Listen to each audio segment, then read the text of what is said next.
코끝 성형의 일반적인 수술 방법은 코끝 기둥인 비주 부분을 세우고 코끝의 연골을 층층이 이식하는 방법입니다. 마치 책상을 만들어 놓고 그 위에 책상에 책을 올리는 방법과 비슷하다고 보시면 됩니다. 코 재수술로 상담 오시는 분들 중에 코 수술 후 시간이 지나 코끝이 낮아진다고 그 이유를 물어보시는 분들이 있는데요. 두 가지 이유를 생각해 볼 수 있겠죠. 하나는 코끝에 이식한 연골이 흡수되었거나 다른 하나는 비주에 이식한 코 기둥 연골이 흡수되는 경우입니다.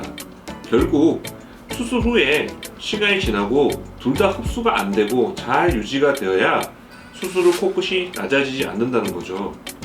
그럼 왜 이식한 연골이 흡수가 될까요? 간략히 요약해서 설명을 드리자면, 첫째, 조직의 압력, 둘째, 혈류의 문제, 셋째, 재료 선택의 문제일 것입니다. 조직이 두껍거나 흉터가 많아서 피부가 안 늘어나는 경우, 비주의 길이가 짧은 경우에 코끝에 이식한 연골에 아주 강력한 압력이 가해지면서 조직은 생착되지 못하고 괴사되어 흡수되게 되는 것입니다.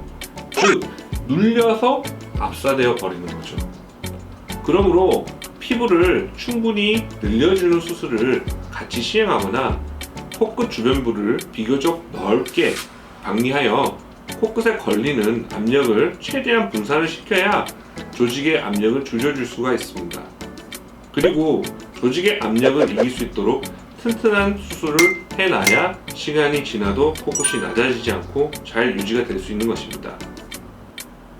코끝에 혈류가 안 좋은 환자들에게도 연골 흡수가 잘 일어나는데요.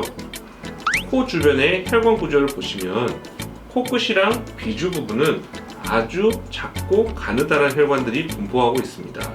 마치 손끝이나 귀끝과 같은 아주 가느다란 말초혈관이 분포하고 있으므로 그만큼 코의 다른 부분에 비해 피가 덜 가는 구조를 가지고 있는 것이죠.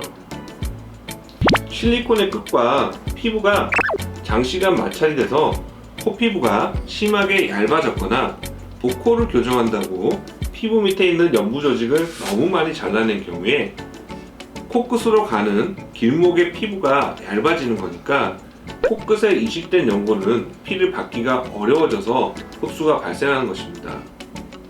이와 비슷하게 인중 축소를 해서 인중에서 비주로 연결되는 부분에 큰 흉터가 남아있게 되면 당연히 비주로 가는 혈관들이 잘려버렸으니까 비주 조직의 혈류는 떨어지게 됩니다. 그러니 비주 부분의 연골이 흡수되어 약해지게 되고 코끝은 낮아질 수밖에 없습니다. 우리가 재수술을 반복해서 받다 보면 코끝의 피부와 비주의 조직이 정상 조직이 아닌 흉조직으로 서서히 변하게 되는데, 흉조직은 정상 조직보다 혈류가 부족합니다. 그래서 이식한 연골의 생착에 악영향을 줄 수 있는 것입니다. 당연히 장기간의 흡연은 코 전체적인 혈류를 떨어지게 되므로 비흡연가에 비해서 흡수율이 높을 수밖에 없겠죠. 수술을 잘 받는 것도 중요하지만 환자의 생활 습관도 코 관리에 있어서 매우 중요하므로 이를 유의하시기 바랍니다.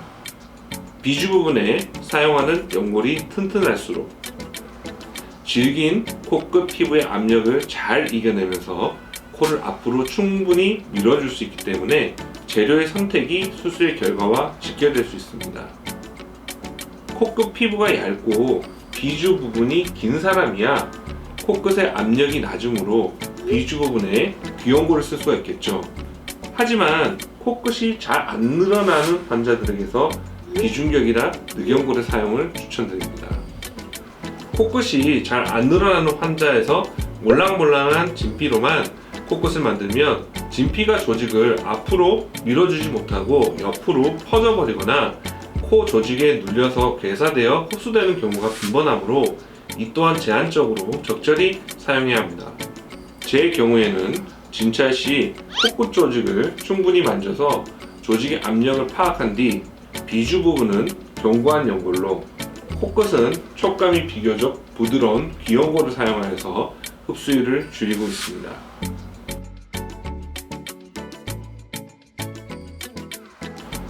비중격은 코를 세워주는 역할을 하는 중요한 연골입니다. 햄을 보시면 비중격 연골은 코끝 아랫부분, 즉 이 부위, 비주 부분에만 비중격 연골이 없습니다. 그러니 코끝을 앞으로 밀어주는 힘이 약하겠죠. 그래서 코 수술을 하는 대부분의 의사들은 기존 비중격에 새로운 연골을 연결하여 코끝을 받쳐주는 비중격 연장이라는 술식을 일반적으로 사용합니다. 쉽게 말씀드리겠습니다. 책을 쌓기 위해서 책상을 만드는 손작업인 것입니다. 코 수술 후 코끝이 처지는 원인은 비중격 연장에 사용한 연골의 방향이 아래로 틀어지는 경우가 있을 수 있습니다. 수술자가 수술을 잘못해서 그럴 수도 있고요. 코끝을 아래로 당기는 근육의 힘이 너무 세서 조금씩 아래로 당겨지게 되는 경우도 있습니다. 코끝을 아래로 당기는 근육은 코끝 내림근이라는 근육인데 인중과 비주가 만나는 지점에 위치해 있습니다. 우리가 웃었을 때 코끝이 심하게 아래로 화살코처럼 당겨지시는 분이라면 이 근육의 힘이 매우 센 것이므로 수술로 이 근육을 꼭 절제하거나 이 근육을 이길 수 있을 정도의 튼튼한 연골로 비중격 연장을 해야 뒤탈이 없겠죠. 또 다른 이유는 노화입니다. 나이가 들면 얼굴이 처지듯이 코의 피부 또한 늘어나게 되는데 노화로 늘어난 코 피부는 중력의 영향으로 코끝이 처져 보이게 될 수 있습니다. 코끝이 처지면 코끝이 바닥 방향을 보게 되므로 없었던 매부리가 나타나 보일 수 있고 나이가 들어 보일 수도 있겠죠. 이런 경우 매부리를 절제하는 수술을 할 것이 아니라 코끝을 올리는 수술을 하시기를 바랍니다. 비주 부분이 튼튼하다면 코끝에 추가 연골 이식으로 간단히 해결할 수가 있고 비주가 약하다면 좀 더 튼튼한 연골로 다시 비주 부분을 재수술을 해야 예쁜 코 모양을 유지할 수가 있습니다.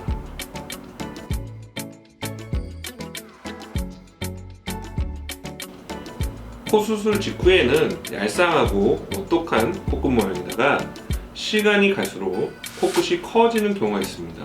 원인은 첫 번째로 흉터 조직의 발생, 두 번째로 비주 연골의 약화, 세 번째로 코끝까지 실리콘을 사용한 경우입니다. 흉터 조직은 개개인의 체질이나 흡연과 같은 생활 습관에 따라 생기는 양의 차이가 있을 수 있습니다. 코 수술 후 5일에서 7일간 압박 드레싱을 잘하여 압박으로 흉터가 생기는 공간을 확 줄여줘야 흉터가 덜 생깁니다. 그럼에도 흉조직으로 코끝이 커졌다면 스테로이드 주사와 같은 흉터 주사를 사용하여 코끝이 커지는 것을 막을 수도 있습니다. 종종 재수술을 많이 하다 보면 코 끝까지 실리콘이 사용되어져 있는 경우도 있습니다. 수술 직후에는 비주 연골이 코끝까지 놓인 실리콘을 잘 받쳐주는 것처럼 보이지만 시간이 갈수록 실리콘과의 마찰로 연골의 강도가 약해지게 되고 실리콘은 코 아랫연골 사이를 파고 들어가 코 아랫연골을 벌리게 됩니다. 그러면 코끝은 낮아지면서 양측으로 더 커질 수밖에 없습니다. 성형에 대해 알면 알수록 더 이쁘고 성공적인 코수술에 다가가는 것, 저희가 성형 꿀팁 방송을 지속하는 이유이기도 합니다. 저희는 그럼 다음 시간에 또 환자분들이 가장 궁금해하시는 질문들을 들고 다시 찾아뵙도록 하겠습니다. 여러분 안녕.